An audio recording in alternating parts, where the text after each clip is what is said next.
హైదరాబాద్లో సంచలనం రేపిన హైకోర్టు న్యాయవాది ఖాజా మొయినుద్దీన్ హత్య కేసులో కీలక విషయాలు ఒక్కొక్కటిగా బయటపడుతున్నాయి.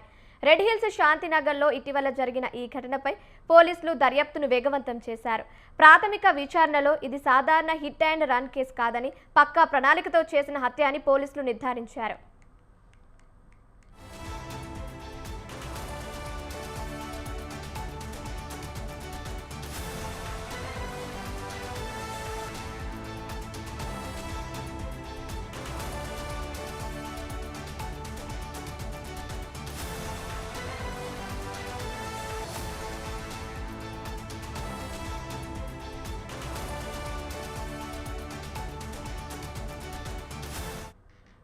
భూ వివాదాల్లో ఖాజా మొయినుద్దీన్ అడ్డుగా మారుతున్నాడనే కారణంతో ప్రత్యర్థులు అతన్ని హత్య చేయాలని కుట్ర పన్నినట్లు సమాచారం.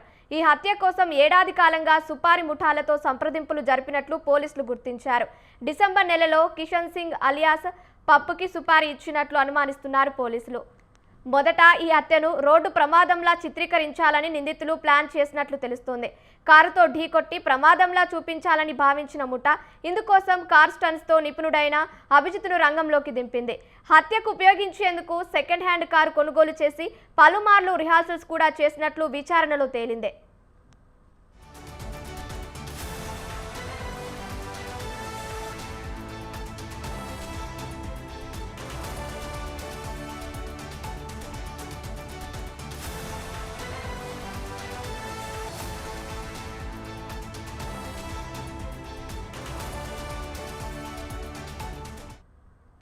హత్యకు 3 రోజుల ముందు నుంచే న్యాయవాది కదలికలపై నిందితులు నిఘా పెట్టినట్లు పోలీసులు వెల్లడించారు.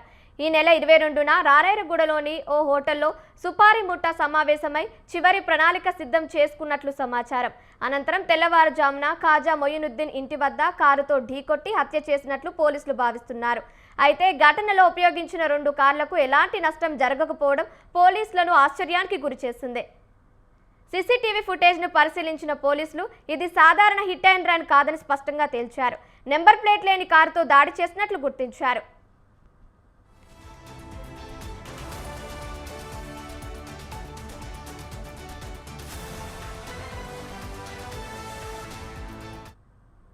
ఈ కేసులో కిషన్ సింగ్, వినయ్, నాని, అభిజిత్ల పాత్ర ఉన్నట్లు పోలీసులు గుర్తించారు.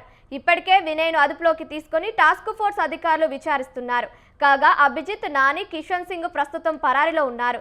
ఈ ముగ్గురిని పట్టుకుంటే అసలు సూత్రధారి ఎవరో బయటపడే అవకాశం ఉందని పోలీసులు భావిస్తున్నారు.